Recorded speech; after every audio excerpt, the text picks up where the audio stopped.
Roland, welcome to the TED Talks podcast. Thank you for having me. You're blending in with the wall, I've just realised. Well, you are, do you know what it is? Where's your body?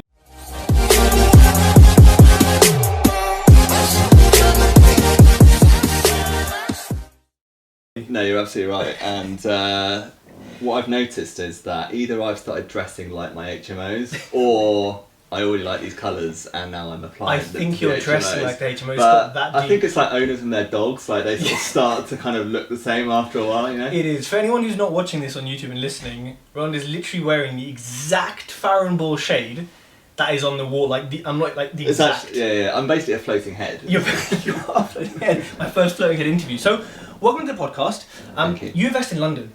Now, I do. this is going to be really interesting for people because some of the returns you get, some of the money you pull out and the deals and the way they're structured, people just don't know exist in London, right? A lot of people invest in live in London and say, oh, I've got to go up north to get 50%, to get got to go north, got to go east, west, whatever. Yeah.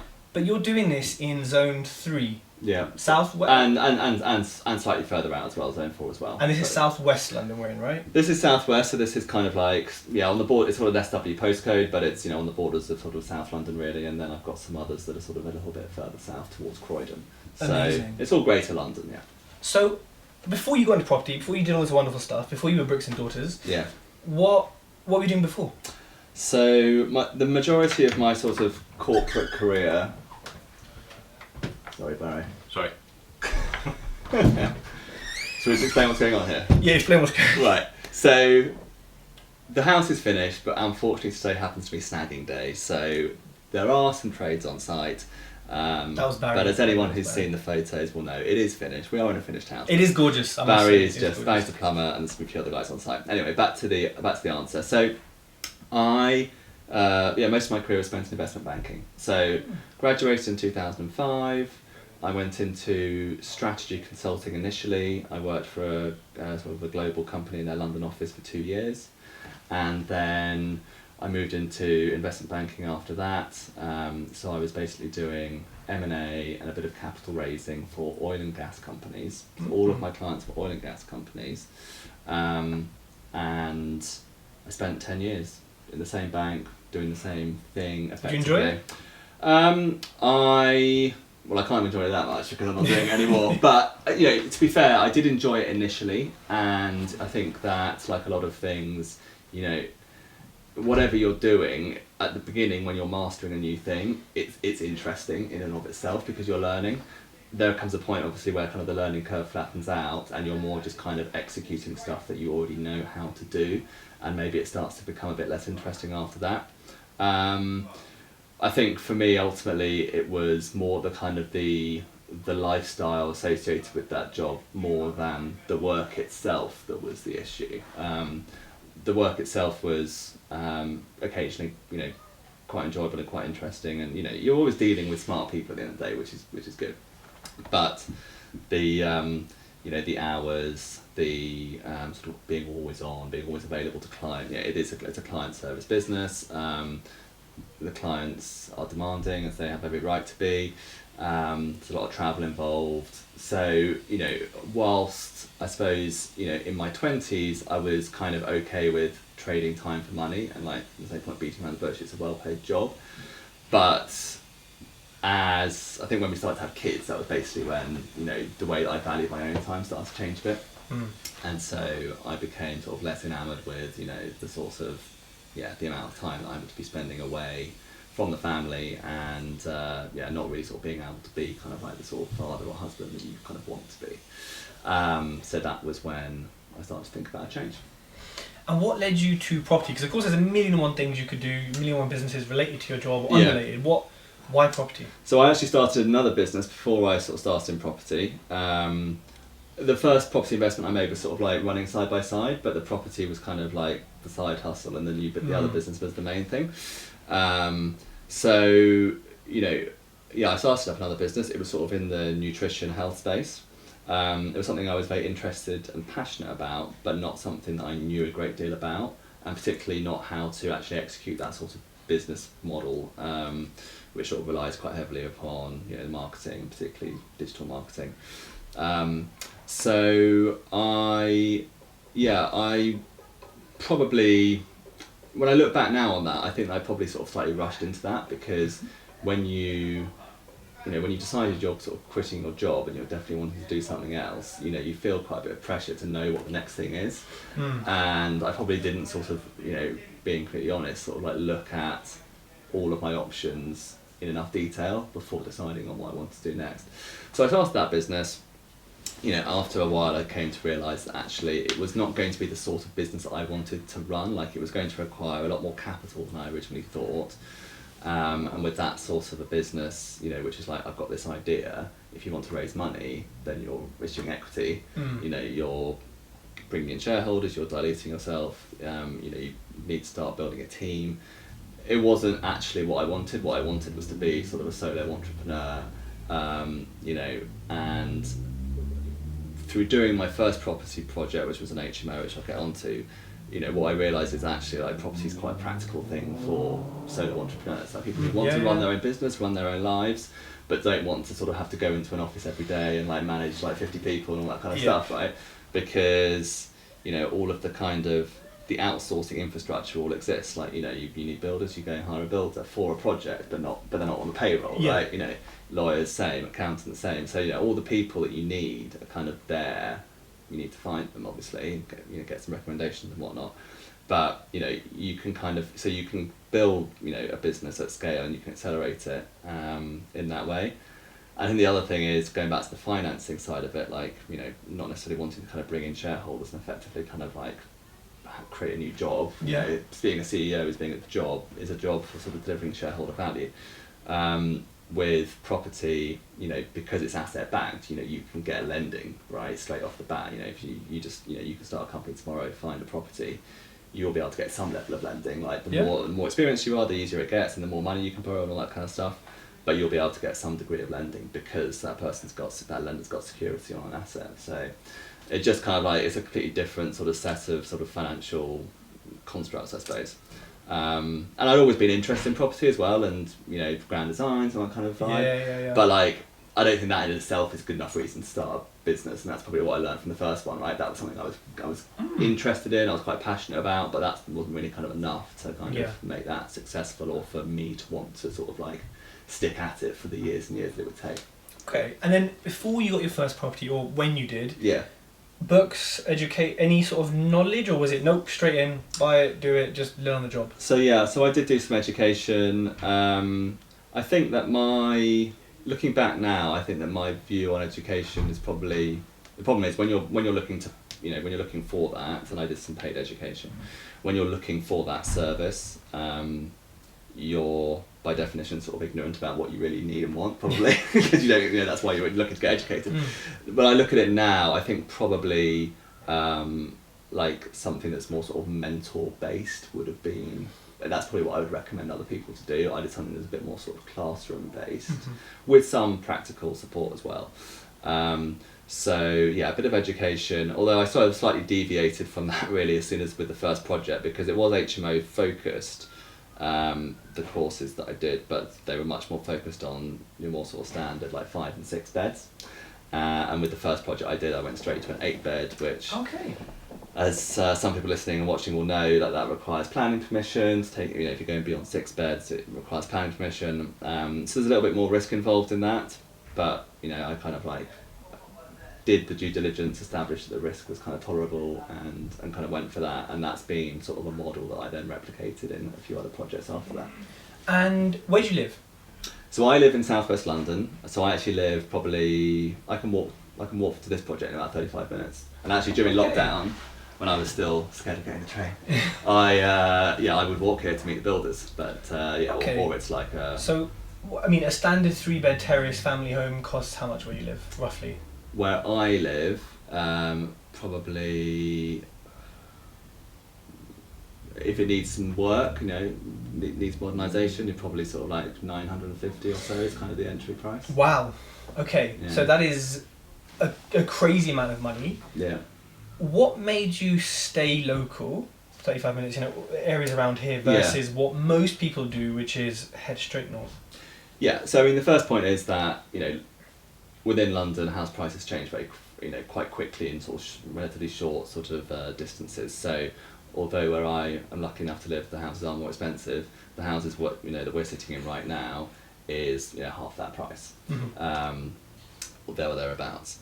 So the pound per square foot changes very dramatically.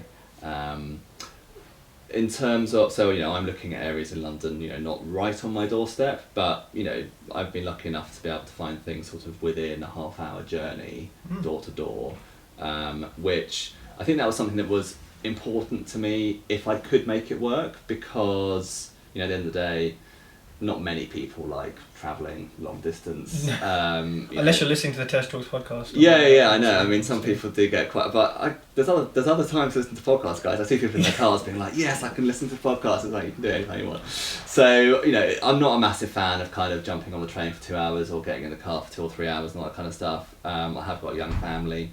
Yeah, I was just quite keen to try, see if it could be done in London and sort of explore that avenue first before kind of jumping on, well, it's by definition it's got to be Leeds or Manchester or wherever. So I think that in terms of the kind of debate about do you always have to go sort of to certain other parts of the country, it's an inescapable fact that the property prices are higher in certain parts than they are in others. But having said that, I mean, look, where you invest is not as expensive as Manchester, right? So there's always a cheaper place, and there's cheaper places than where you invest as well. So it's not just about is it expensive or cheap in terms of the amount of money involved. It's about, does the deal stack, and because you're going to get higher rents in higher value areas as well. You might only need 2 or 3 London HMOs to generate the same income as you would need, double the number in Manchester, or sorry to keep picking on Manchester, but or somewhere else. So I think that it's not, maybe that assumption has kind of become a bit too baked in, in the sort of property investing community, or in people who are sort of starting out.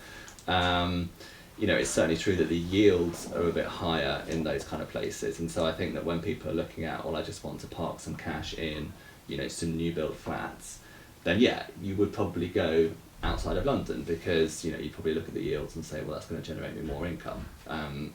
Some people would say, well, capital value in London is going to do better long term, but that's a bit of a punt, so who really knows.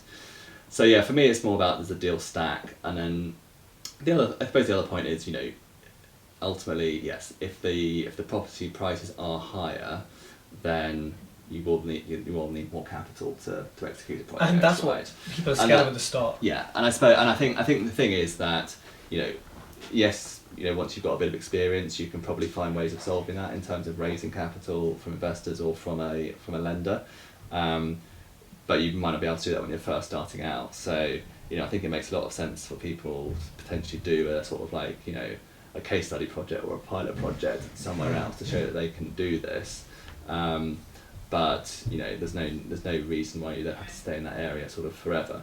The way it works in a higher value area like this is that, yes, the property is a bit more expensive, but you can also use that to your advantage. So when you build an extension in Manchester versus London, the cost is similar. It will be a bit more expensive in London, labour costs are a bit higher, but the costs are similar, they're not sort of radically different.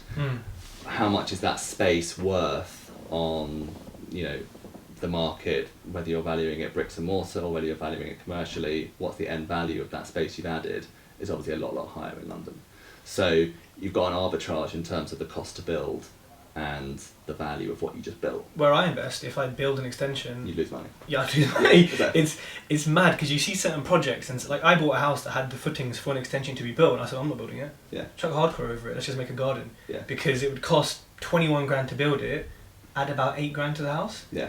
So some strategies don't work in certain areas, and that's exactly and some development. I mean, I'm not into development or land deals or anything like that. But having spoken to people, I know that some land is worth 0 or negative. Negative. Why invest? Because there's no point building, even if it's quite a large, and that's one house. And you could say, well, what about a big plot? No, there are big some plots of them are out still there negative, which don't make it. It's just aren't viable. So That's obviously never the case in London. You know, James will tell you. You know, you can build on anything in London, right? So, you know, so it's always going to make money, pretty much. You know, if you can build in this area, just, you know, the price to build is. And you got permitted development, of course, which makes things easier. Yeah. So, you know, this is another slight misconception. You know, people sort of think that all of London is covered in an Article 4 preventing HMO conversions. Can't be the whole of London. Well, it isn't the whole London, that's the thing. But some people seem to think that. Now, quite a lot of councils in London have now introduced an Article 4 preventing you turning a house into a HMO without any planning permissions, but there are still places that haven't yet done that. So there are still opportunities. You know, I think that it's probably only a matter of time until it is most of London that's happened. With Article 4, are there still opportunities as good as non-Article 4 areas? Broad question, but generally speaking. I mean, arguably better opportunities, but harder to find and harder to execute. So, when they brought in an Article 4, it really does depend upon what's driven it and what's driven that introduction of that, and what planning policy they then put in after it. Now, some places it's basically, you know, they've got a massive student population, and they're just, you know, they're fed up with, you know, basically losing these houses that can no longer be lived in by families, or they just feel that an area is becoming just too densely populated, like, you know, the parking's out of control, the bins, the waste collection doesn't work anymore, like it's just too dense. You know, I think that so quite often what you'll find is that, you know, if it's driven by that first one, which is we're losing too many family-sized dwellings, like the 3-bed houses, they're quite, you know, in some areas they're really lacking, or they feel like they haven't got enough supply of those anymore, and part of the reason is because of HMO conversions. So that means that they're not necessarily against HMOs per se, they're just against the loss of the family house. Yeah. So you could, for example, then do a commercial conversion. You know, if you were to have, you know, a shop with 2 or 3 stories above it, you could turn the 2 or 3 stories above it into an HMO, and keep the shop, or, you know, whatever it was, but it would just be a different, because you'd be going to the council saying, you know, we want planning permission for this, and they'd be like, well, we actually don't have a problem with HMOs, we just don't want everyone nicking those family houses, right? So yes, I think, and probably, you know, the economics on a deal like that would actually be pretty good, you know, because you probably wouldn't be competing with, you know, owner occupiers and that sort of stuff. It would just be an investor only deal if you're looking at, you know, a shop with tops or whatever. So yeah, I think that there still definitely HMO opportunities when there is an Article 4, and arguably even better ones, but they're a bit more complicated. They're probably not for the first time or the novice. And you have to take the effort to understand what's driving it, because you might just, Article 4, no, I can't invest.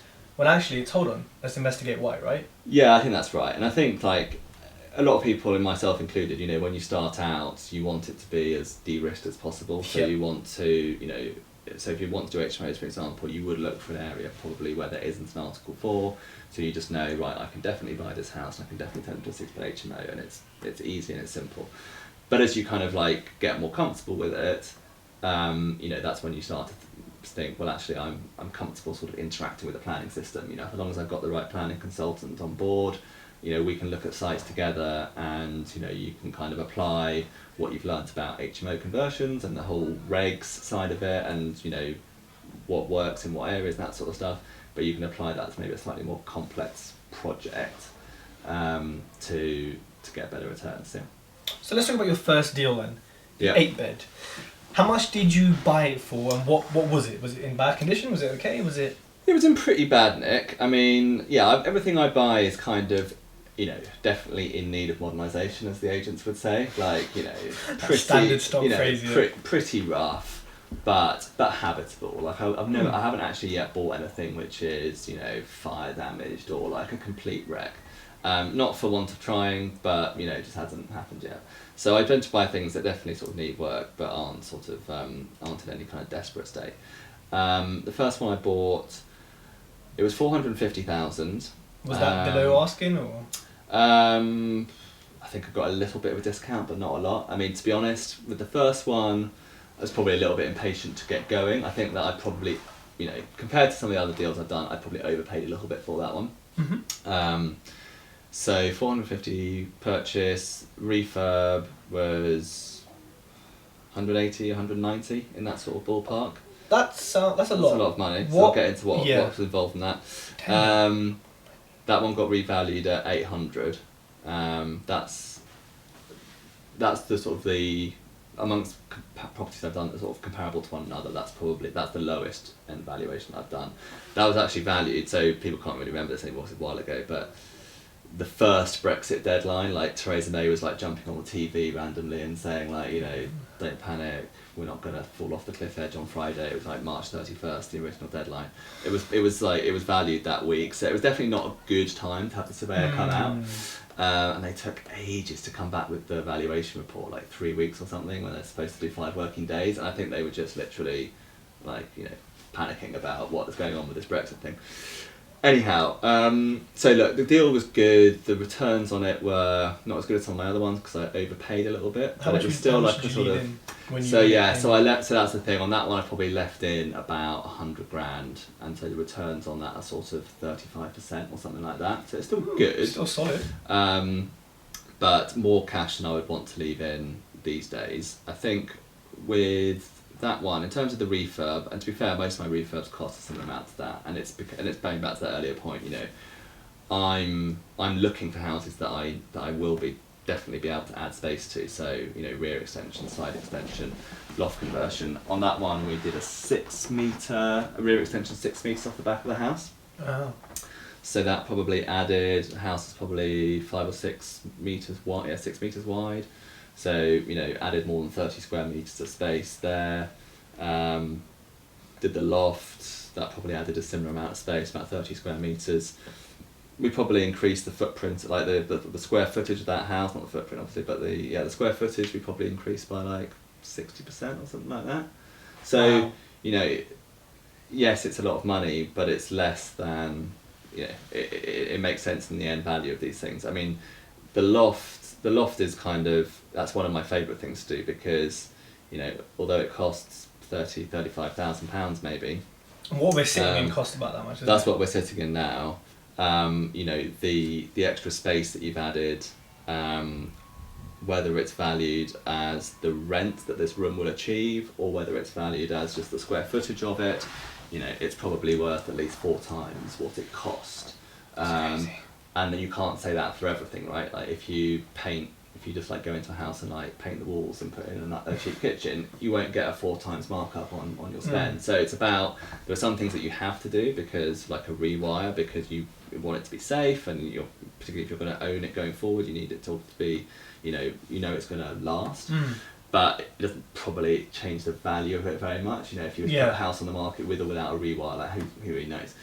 And then you've got some things where you get a big turn on your money because it's very tangible, like, you know, this did not exist and now it does, right? So yeah, I think that, you know, within that refurb, you got your total cost. There's some things that are sort of the really profitable things to do, and there's some things that you just kind of have to do, but don't necessarily make you that much money, if that makes sense. And how did you fund the purchase and refurb of this?